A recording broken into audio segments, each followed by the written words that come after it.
नमस्कार। प्रांजल ज्ञान गंगा में आप सभी का स्वागत है।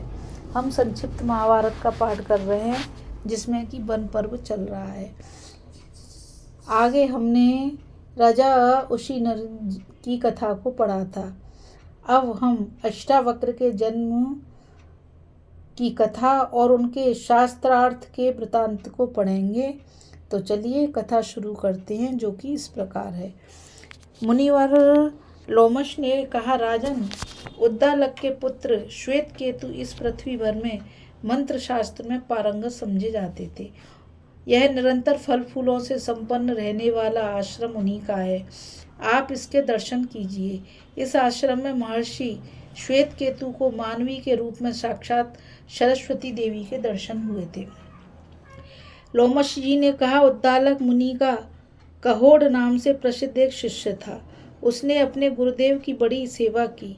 इससे प्रसन्न होकर उन्होंने बहुत जल्द सब वेद पढ़ा दिए और अपनी कन्या सुजाता भी उसे विवाह दी। कुछ काल बीतने पर सुजाता गर्भवती हुई। वह गर्भ अग्नि के समान तेजस्वी था। एक दिन कहोड़ वेद पाठ कर रहे थे। उस समय वह बोला, पिताजी, आप रात भर वेद पाठ करते हैं, किंतु यह ठीक नहीं होता। शिष्यों के बीच में ही इस प्रकार आक्षेप करने से पिता को बहुत क्रोध हुआ और उन्होंने उस उदरस्थ बालक को शाप दिया कि तू पेट में ही ऐसी टेढ़ी मेढ़ी बातें करता है, इसलिए 8 जगह से टेढ़ा उत्पन्न होगा। जब अष्टावक्र पेट में बढ़ने लगे तो सुजाता को बड़ी पीड़ा हुई और उसने एकांत में अपने धनहीन पति से धन लाने के लिए प्रार्थना की। कहोड़ धन लेने के लिए राजा जनक के पास गए, किंतु वह बात करने में कुशल बन्नी ने उन्हें शास्त्रार्थ में हरा दिया और शास्त्रार्थ के नियम के अनुसार उन्हें जल में डुबो दिया गया। जब उद्दालक को यह समाचार विदित हुआ तो उन्होंने सुजाता के पास जाकर उसे सब बात सुना दी और कहा कि तू अष्टावक्र से इसके विषय में कुछ मत कहना। इसी से उत्पन्न होने के पश्चात अष्टावक्र को इसका कुछ पता न लगे। वे उद्दालक को ही अपना पिता समझते थे और उनके पुत्र श्वेत केतु को अपना भाई मानते थे। एक दिन जब अष्टावक्र की आयु 12 वर्ष की थी, वे उद्दालक की गोद में बैठे थे। उसी समय वह श्वेत केतु आए और उन्हें पिता की गोद में से खींचकर कहा, यह गोदी तेरे बाप की नहीं है। श्वेत केतु की इस कटुक्ति से उनके चित्त पर बड़ी चोट लगी और उन्होंने घर जाकर अपनी माता से पूछा कि मेरे पिता कहाँ हैं। इससे सुजाता को बड़ी घबराहट हुई और उसने सांप के भय से सब बता दिए। यह सब रहस्य सुनकर उन्होंने रात्रि के समय श्वेत केतु से मिलकर यह सलाह की कि हम दोनों राजा जनक के यज्ञ में चलें। यह यज्ञ बड़ा विचित्र सुना जाता है। वहाँ हम ब्राह्मणों के बड़े बड़े शास्त्रार्थ सुनेंगे। ऐसी सलाह करके वे दोनों मामा भांजे राजा जनक के समृद्धि संपन्न यज्ञ के लिए चल दिए। यज्ञशाला के द्वार पर पहुंचकर जब वे भीतर जाने लगे तो उनसे द्वारपाल ने कहा, आप लोगों को प्रणाम है। हम तो आज्ञा का पालन करने वाले हैं। राजा के आदेशानुसार हमारा जो निवेदन है उस पर आप ध्यान दीजिए। इस यज्ञशाला में बालकों को जाने की आज्ञा नहीं है। केवल वृद्ध और विद्वान ब्राह्मण ही इसमें प्रवेश कर सकते हैं। तब अष्टावक्र ने कहा, द्वारपाल, मनुष्य अधिक वर्षों की उम्र होने से, बाल पक जाने से, धन से अथवा अधिक कुटुंब से बड़ा नहीं माना जाता। ब्राह्मणों में तो वही बड़ा है जो वेदों का वक्ता है। ऋषियों ने ऐसा ही नियम बताया है। मैं इस राजसभा में वंदी से मिलना चाहता हूँ। तुम मेरी ओर से यह सूचना महाराज को दे दो। आज तो हमें विद्वानों के साथ शास्त्र का अर्थ करते देखोगे और बाद बढ़ जाने पर बंदी को परास्त हुआ पाओगे। द्वारपाल बोला, अच्छा, मैं किसी उपाय से आपको सभा में ले जाने का प्रयत्न करता हूँ, किंतु वहाँ जाकर आपको विद्वानों के योग्य काम करके दिखाना चाहिए। ऐसा कहकर द्वारपाल उन्हें राजा के पास ले गया।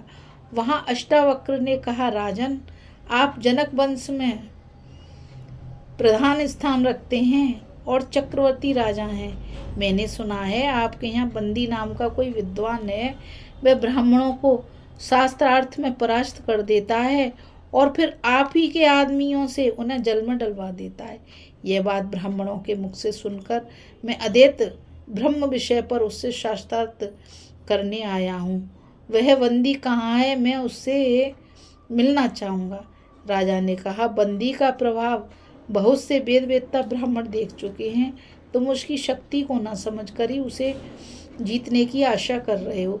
पहले कितने ही ब्राह्मण आए, किंतु सूर्य के आगे जैसे तारे फीके पड़ जाते हैं, उसी प्रकार वे सभी उसके सामने हत प्रभ हो गए। इसी पर अष्टावक्र ने कहा, मेरे जैसों से पाला नहीं पड़ा, इसी से वह सिंह के समान निर्भय होकर बातें करते हैं, किंतु अब मुझसे परास्त होकर वे उसी प्रकार मूक हो जाएंगे जैसे रास्ते में टूटा हुआ रथ जहाँ का तहाँ पड़ा रहता है।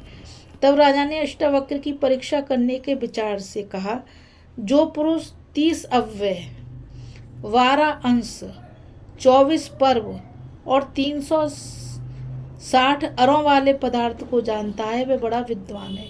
यह सुनकर अष्टावक्र बोले, जिसमें पक्ष रूप 24 पर्व, ऋतु रूप 6 नाभि, मास रूप 12 अंश और दिन रूप 360 अरे हैं, वह निरंतर घूमने वाला सवत्स रूप काल चक्र आपकी रक्षा करे।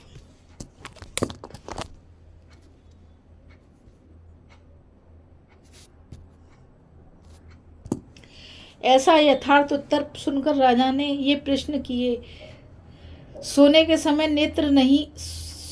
समय कौन नेत्र नहीं मूंदता, जन्म लेने के बाद किसमें गति नहीं होती, हृदय किसमें नहीं है और वेग से कौन बढ़ता है। अष्टावक्र ने कहा, मछली सोने के समय नेत्र नहीं मूंदती, अंडा उत्पन्न होने पर चेष्टा नहीं करता, पत्थर में हृदय नहीं है और नदी वेग से बढ़ती है। यह सुनकर राजा ने कहा, आप तो देवताओं के समान प्रभाव वाले हैं, मैं आपको मनुष्य नहीं समझता, आप बालक भी नहीं हैं, मैं तो आपको वृद्धि मानता हूँ। वाद विवाद करने में आपके समान कोई नहीं है, इसलिए मैं आपको मंडप का द्वार सौंपता हूँ और यहीं वह बंदी है। तब अष्टावक्र ने बंदी की ओर घूमकर कहा, अपने को अतिवादी मानने वाले बंदी, तुमने हारने वालों को जल में डुबोने का नियम कर रखा है, किंतु मेरे सामने तुम बोल नहीं सकोगे। जैसे प्रलयकालीन अग्नि के निकट नदी का प्रवाह सूख जाता है, उसी प्रकार मेरे सामने तुम्हारी वाद शक्ति नष्ट हो जाएगी। अब तुम मेरे प्रश्नों का उत्तर दो, मैं तुम्हारे बातों का उत्तर दूंगा। राजन, जब भरी सभा में अष्टावक्र ने क्रोध के साथ गरज कर इस प्रकार ललकारा, तो बंदी ने कहा, अष्टावक्र, एक ही अग्नि अनेक प्रकार से प्रकाशित होता है, एक सूर्य सारे जगत को प्रकाशित कर रहा है, शत्रुओं का नाश करने वाला देवराज एक ही वीर है तथा पितरों का ईश्वर यमराज भी एक ही है। अष्टावक्र, इंद्र और अग्नि ये 2 देवता हैं, नारद और पर्वत ये 2 देवर्षि भी 2 हैं अश्वनी कुमार, रथ के पहिए भी 2 होते हैं।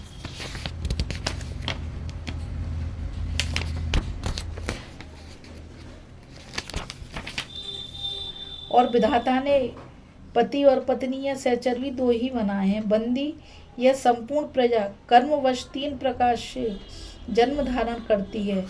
सब धर्मों का प्रतिपादन भी 3 वेद ही करते हैं। अर्धवेदजन भी प्रातः, मध्याह्न और सायं इन तीनों समय यज्ञ का अनुष्ठान करते हैं। कर्मानुसार प्राप्त होने वाले भोगों के लिए स्वर्ग, मृत्यु और नरक ये लोक भी 3 ही हैं तथा वेद में कर्मजन्य ज्योतियाँ भी 3 प्रकार की हैं। अष्टावक्र बोले, ब्राह्मणों के लिए आश्रम 4 हैं, वर्ण भी 4 ही यज्ञों द्वारा अपना अपना निर्वाह करते हैं। मुख्य दिशाएं भी 4 ही हैं, ओमकार के अकार, उकार, मकार और अर्धमात्रा ये भी 4 ही हैं तथा परा, पश्यंती, मध्यमा और बैखरी वेद से बाणी भी 4 ही प्रकार की कही गई हैं। बंदी बोला, यज्ञ की अग्नियाँ ग्रहापत्य, दक्षिणाग्नि, आहावनीय, सभ्य और आवशथ्य 5 हैं। पंक्ति छंद भी 5 वेदों पदों वाला है। यज्ञ भी अग्निहोत्र, दर्श, पौर्णमास, चातुर्मास और शाम 5 ही प्रकार की हैं। इंद्रियां 5 हैं। वेद में पंचशिखा वाली अप्सराएं 5 हैं तथा संसार में पवित्र नदी भी 5 ही प्रसिद्ध हैं। आए भैया? चलो ठीक है। बंद कर दई। अष्टावक्र बोले, कितने ही इस प्रकार कहते हैं कि अग्नि का आधान करते समय दक्षिणा में गाय 6 ही देनी चाहिए। काल चक्र में ऋतुएं भी 6 ही रहती हैं।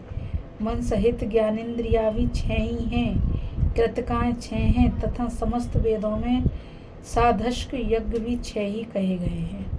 बंदी, ग्राम में पशु 7 हैं, वन्य पशु भी 7 ही हैं। यज्ञ को पूर्ण करने वाले छंद भी 7 ही हैं। ऋषि 7 हैं, मान देने के प्रकार भी 7 हैं और वीणा के तार भी 7 ही प्रसिद्ध हैं। अष्टावक्र, सैकड़ों वस्तुओं का तोल करने वाले षाण, तोल के गुण 8 होते हैं।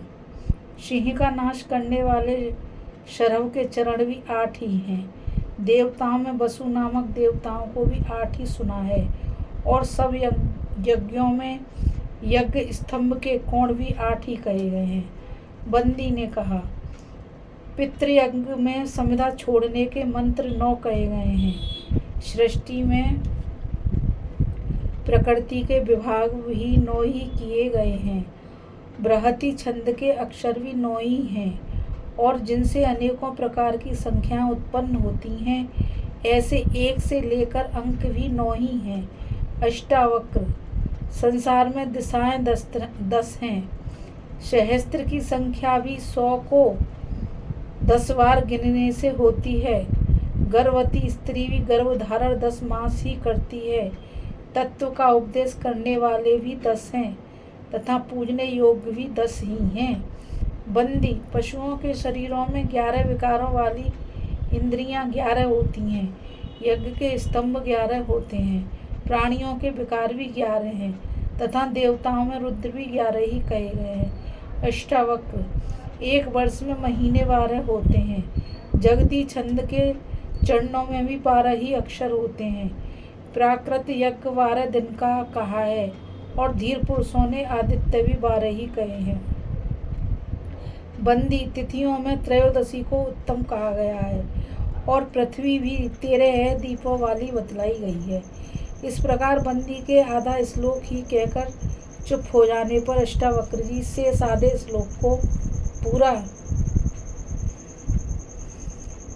करते हुए कहने लगे, अग्नि, वायु और सूर्य ये तीनों देवता 13 दिनों के यज्ञों में व्यापक हैं और वेदों में भी 13 आदि अक्षरों वाले अति छंद कहे गए हैं। इतना सुनते ही बंदी का मुख नीचा हो गया। वह बड़े विचार में पड़ गया, परंतु अष्टावक्र के मुख से वाणी की झड़ी लगी ही रही। यह देखकर सभा के ब्राह्मण हर्ष ध्वनि करते हुए अष्टावक्र के पास आकर उनका सम्मान करने लगे।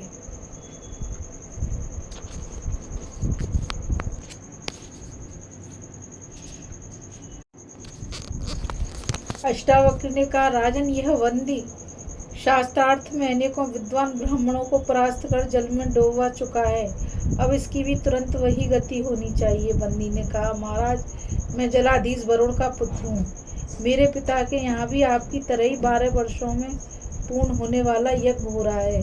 उसी के लिए मैंने जल में डुबोने के बहाने चुने हुए श्रेष्ठ ब्राह्मणों को वरुण लोक भेज दिया है। वे सब अभी लौट आवेंगे। अष्टावक्र जी मेरे पूजनीय हैं। इनकी कृपा से जल में डूबकर मैं भी अपने पिता वरुण देव से शीघ्र मिलने का सौभाग्य प्राप्त करूंगा। राजा को बंदी की बातों में फंस देर करते देखकर अष्टावक्र कहने लगे, राजन, मैं कई बार कह चुका हूँ, फिर भी तुम मतवाले हाथी की तरह कुछ भी सुन नहीं रहे हो। इससे मालूम पड़ता है कि लसौड़े के पत्तों पर भोजन करने से तुम्हारी बुद्धि नष्ट हो गई है अथवा तुम इस चापलूस की बातों में आ गए हो। जनक ने कहा, देव, मैं आपकी दिव्य वाणी सुन रहा हूँ। आप साक्षात दिव्य पुरुष हैं। आपने शास्त्र अर्थ में बंदी को परास्त कर दिया है। मैं आपके इच्छानुसार अभी अभी इसके दंड की व्यवस्था करता हूँ। बंदी ने कहा, राजन, वरुण का पुत्र होने से मुझे डूबने में कुछ भी भय नहीं है। ये अष्टावक्र भी बहुत दिनों से डूबे हुए अपने पिता कहोड़ का अभी दर्शन करेंगे। लोमशी कहते हैं, सभा में इस प्रकार बातचीत हो ही रही थी कि समुद्र में डुबाए हुए सभी ब्राह्मण वरुण देव से सम्मानित होकर जल से बाहर निकल आए और राजा जनक की सभा में आ पहुँचे। उनमें से कहोड़ ने कहा, मनुष्य ऐसे ही कामों के लिए पुत्रों की कामना करते हैं। जिस काम को मैं नहीं कर सका था वही मेरे पुत्र ने करके दिखा दिया। राजन, कभी कभी दुर्बल मनुष्य के भी बलवान और मूर्ख के भी विद्वान पुत्र उत्पन्न हो जाते हैं। इसके पश्चात बंदी भी राजा जनक की आज्ञा लेकर समुद्र में कूद पड़ा। तदंतर ब्राह्मणों ने अष्टावक्र की पूजा की और अष्टावक्र ने अपने पिता का पूजन किया। फिर अपने मामा श्वेत केतु के सहित वे अपने आश्रम को चले गए। वहां पहुंचकर कहोड़ ने अष्टावक्र से कहा, तुम इस समंगा नदी में प्रवेश करो। बस अष्टावक्र ने जैसे ही उसमें डुबकी लगाई कि उनके अंग सीधे हो गए। उनके संसर्ग से यह नदी भी पवित्र हो गई। जो पुरुष इस नदी में स्नान करता है वह सब पापों से मुक्त हो जाता है। राजन, तुम भी द्रौपदी और भाइयों के सहित स्नान और आचमन करने के लिए इसमें प्रवेश करो। बोलो श्री कृष्ण भगवान की जय। अभी हम कथा में अष्टावक्र के जन्म और शास्त्र अर्थ का वृतांत की कथा को सुन रहे थे। इस कथा में बस इतना ही। मुझ गीता रावत को आज्ञा दीजिए और मैं आप सभी से यही कहना चाहती हूँ कि इस चैनल को ज़्यादा से ज़्यादा लाइक, शेयर और सब्सक्राइब कीजिए ताकि यह अमूल्य ज्ञान अधिक से अधिक लोगों तक पहुँच सके। और अब आगे की कथा में हम पांडवों की गंधमादन यात्रा की कथा को